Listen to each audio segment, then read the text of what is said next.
Welcome back to the channel, everyone. Manny, be investing in BI.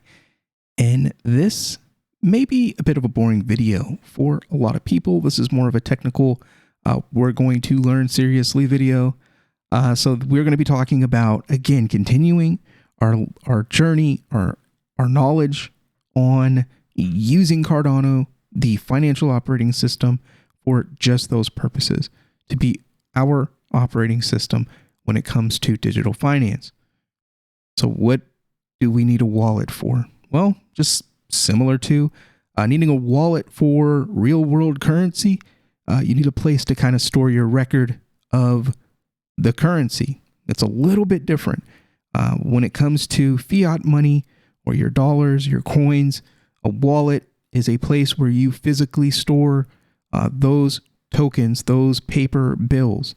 So you physically possess them. In the blockchain world, it's a little bit different. You don't actually physically have the tokens. You have a record of ownership of those tokens, and you possess the ability to transfer those tokens, to move that value and interact with smart contracts if that is what you want to do. So what allows you to do all of that? That would be a cryptocurrency wallet. So let's take a look at Cardano.org. They have a document section here, and it goes through a lot of different things, specifically about Cardano, and then more generally, like this post here, the types of wallets. We're going to cover wallets in general, but we're talking about Cardano. A cryptocurrency wallet is a safe and secure place where users can keep their digital currencies. And it says, remember, only a wallet that you have the private keys to, a password that provides access to your cryptocurrency, is considered to be safe to store your personal funds.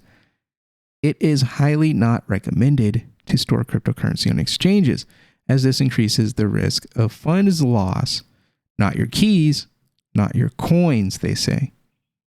So yeah, you'll hear that statement a lot. Not your keys, not your crypto, not your keys, not your coins. You know, similar things to that. And that is why, if you do not possess the key, the passphrase, then it's not yours. And if somebody else possesses that same key passphrase, then it belongs to whoever moves the value first. That's the way that works. All right, cryptocurrency wallets come in different forms, from desktop and mobile applications to hardware wallets. So there's these things that are called hardware wallets that look like little USB sticks, devices, and paper wallets. All wallets are designed to enable the storage of cryptocurrency and to allow the sending and receiving of funds. That is what the wallet does. So like we explained earlier, it's a little bit different than your fiat wallets. It's a digital wallet, and it doesn't store the tokens, even though some of the wording here might allude to that. It's not actually what happens. You don't actually store them. You store the data. You store the right to send and receive those funds, but it is on a public ledger that everyone can see. Technically, cryptocurrency is not stored in the wallet. So I like that. They're going to clear this up. Its records live on the blockchain and can be accessed using unique private keys, which grants the right to make transactions. So that's the sending and receiving of the funds, or the interacting with smart contracts if you're using a smart contract blockchain. Losing your private keys means losing access to your digital funds. That is why it is crucial to keep your keys safe and offline. Very interesting, right? So we start to get options, we start to get decisions that we need to make, and we get these recommendations that might not even look like recommendations. So they say, keep your keys safe and offline. So they don't recommend using online, even though we use online because that's how we interact with online smart contracts, and that's how we use these applications. But in doing that, taking part in this world, it is considered risky. The smart, safest way to invest, I should make a separate video on that. Let's keep going here. The difference between the wallet types lie in their security and supported functionality. Paper wallets are the most secure, for example, but not as convenient in use. Some wallets support a limited number of currencies. Some lack certain features like delegation, for instance. So this is in reference to features on Cardano. Being able to delegate to a stake pool directly from your hardware wallet may depend on a lot of different things. Now, in 2023, pretty much every Cardano wallet has delegation, and that includes Vesper at this point, which is a really new wallet that a lot of people have been talking about. And that's like the newest one. And they announced that you can delegate with them now. So that's not really a thing anymore. It used to be a number of years ago, like 1 or 2 years ago. That was like a big thing, like only certain wallets you could delegate. But now pretty much it's so popular that pretty much every wallet supports it now. So let's see. I think I had some advice or wanted to just talk about wallets right here. So the records live on the blockchain. So again, when it comes to blockchain and cryptocurrency, it is similar, but not the same. It is digital. You don't technically physically hold or own any tokens. What you own is a right to what's on the blockchain. So if you have five Cardano tokens and you bought them and you put them in a wallet, the tokens actually live on the blockchain at the address that wallet is. You can tell the wallet what to do if you have your passphrase. If you lose it, then you lose access to that value. No one can get it for you. There's no resets. There's no one to call. There's no technical support. They're not going to help you no matter how little or how much you lose. You could lose $1 billion. It's gone. No one's going to help you. So that's why the passphrase thing is the end all be all to your crypto life and journey. If you mess it up, you could lose everything very easily. And I've seen people that got hacked, very sophisticated hacking, to someone just forgetting their passphrase and they lose their money and, thousands of dollars. Thankfully, it was only thousands of dollars and it wasn't like tens or hundreds. But it's gone.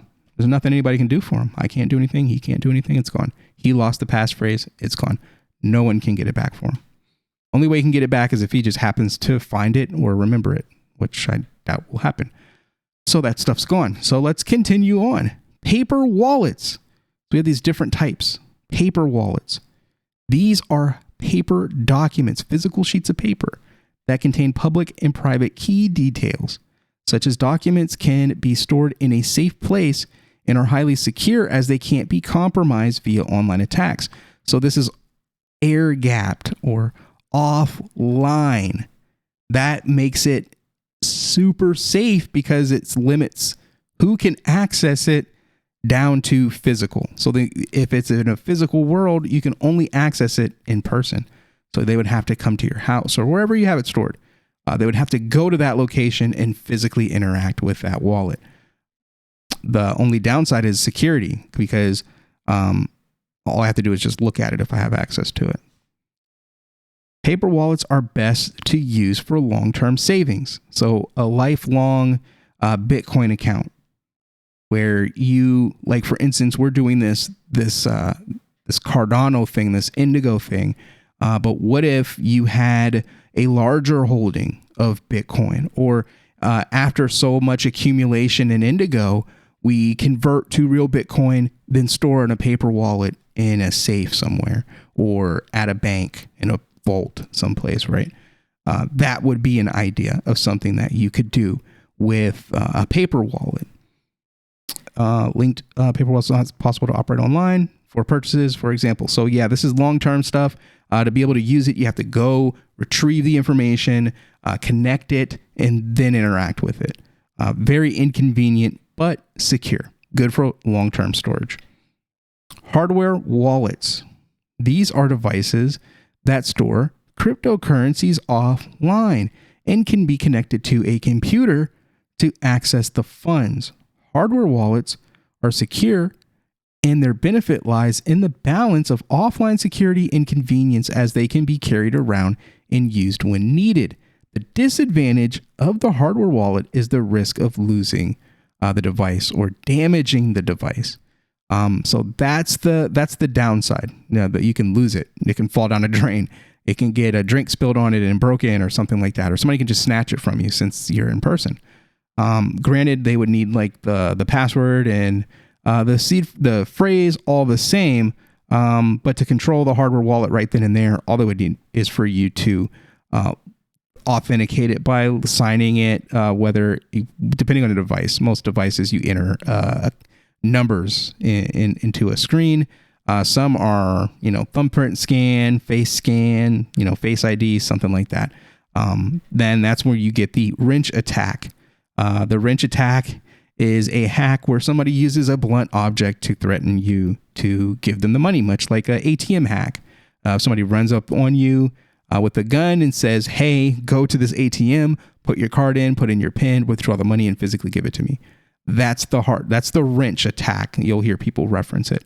That's what happens with the hardware, or what could happen. Granted, you can leave all this stuff in the house or in your safe place, and you don't have to deal with any of it. But this is for like younger people who walk around, or who Ledger has convinced to put their ledger around their neck on a chain for some goofy reason. Next, we have online wallets. These wallets can be commonly set up in using a browser. So here's something I just wanted to follow up here. So hardware wallets and online wallets have kind of become the same thing. So a hardware wallet can be connected to an online wallet, or an online wallet can be set up and then connected to a hardware wallet. So these are interchangeable, and depending on the user, in my case, these are the exact same thing to me. Hardware wallets are online wallets. Ledger is an online wallet, but it's a hardware wallet. Let's see. This is convenient as users can send, receive, and use crypto in any other bank account or payment system. However, online wallets are more open to security issues and can be compromised or attacked. So if it can be connected to on the internet, it stands a chance to be hacked. That is just the realities of digital life. If you put it on the internet, it might be able to be accessed by someone in an illegitimate fashion. That's just the way the internet works. Search online for the most secure and suitable wallet. Always keep your keys offline and use form factor authentication verification where possible, given preference to security keys over SMS verification, because phones can get hacked. You can SIM swaps. Yeah, you don't want to do that. You want to make sure you use security keys. Desktop wallets. These aren't really popular anymore. And another thing, mobile wallets. Mobile wallets, online wallets, hardware wallets are often the same thing. They're all one thing. But these desktop wallets, these wallets can be downloaded on a personal computer. You know, those things that sit in your house and run and use energy. Yeah, those things. These aren't very popular just because desktop computers aren't super popular. I have a desktop. I'm on one right now, but I don't use a desktop wallet. They are secure and convenient in use. Before choosing the best matching solution, it is important to ensure that your computer meets software requirements and that the wallet supports the cryptocurrency you would like to work with. Desktop wallets are easy to use, but are not as flexible or portable, given the fact that it's a freaking computer. Yeah. You can use a laptop if you want. I do that, but that's for like travel and stuff. But yeah, mobile wallets. These are wallet applications that can be installed directly on a smartphone. Such wallets are simple to install and use and is a good additional option to cryptocurrency storage. So, for example, we use Eternal, and you see me using Eternal in other videos. Eternal has a mobile app. Eternal is an online wallet. I can connect the Eternal to my ledger, making it a hardware wallet. So it would be all three of these at the same time, if that makes any sense to you. And if not, just let me know in the comment section and we'll talk about it. So we've got these different types of wallets. They've got specific wallets for Cardano. Nami is extremely popular. I don't like it. Sorry. I have it. I've used it. I have it on one of my laptops. I just don't like it. I use Eternal. I use Giro Wallet. I think those are the top two wallets. Again, there's this new wallet called Vesper that a lot of people go on about. Flint's actually really good if you want to use Milkomeda. I hear a lot of good things about NuFi. I'm pronouncing that right. And then there's Lace, of course, which is, I don't think they have that on here, which is weird. Lace Wallet is from Cardano. I don't know why they don't advertise it on there. Okay. Anyways. But those are wallets when it comes to Cardano, and you've seen me using them. It's what I primarily use when you see me in videos and I'm clicking around and transferring value and interacting with smart contracts. I'm using a wallet. This video is just to educate people on exactly what the wallet is and what it's designed to do and its purpose, so that when I say the word wallet, it has deeper meaning to those people. So hopefully this wasn't too boring of a video for you. Thank you again for stopping by. If you learned something today, hit the like. Drop a message in the comment section if you had any questions or wanted to, I don't know, scold me, say that I did something wrong. Just try to keep it simple, basic, and on the shorter side. So thank you for checking out the channel. Make sure you hit that like, hit the share, subscribe, and I'll see you on the next one. Peace.